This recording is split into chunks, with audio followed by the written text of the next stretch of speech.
अस्सलामु अलैकुम रहमतुल्लाहि व बरकातुहू। हदीस मुबारक है, नबी करीम सल्लल्लाहु अलैहि वसल्लम ने फरमाया, तुम में से हर एक ज़िम्मेदार है और हर एक से इसकी ज़िम्मेदारी के बारे में पूछा जाएगा।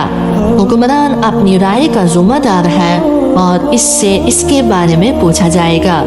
दोस्तों, ये हदीस हमें सिखाती है कि क़यादत सिर्फ ताकत का नाम नहीं बल्कि ये एक अमानत है। क़यामत के दिन हर हुक्मरान से पूछा जाएगा इसने अपनी राय के साथ कैसा सलूक किया, इनके मसाइल हल किए या नहीं और इंसाफ कायम किया या नहीं। मिसाल के तौर पर वजीर जब बजट अवाम की भलाई पर खर्च करे और इसका हिसाब अवाम को दे। इसी तरह कंपनी का हेड जब मुलाजिमों की फलाह बहबूद पर तवज्जो दे और इनके सवालात सुनकर हल निकाले।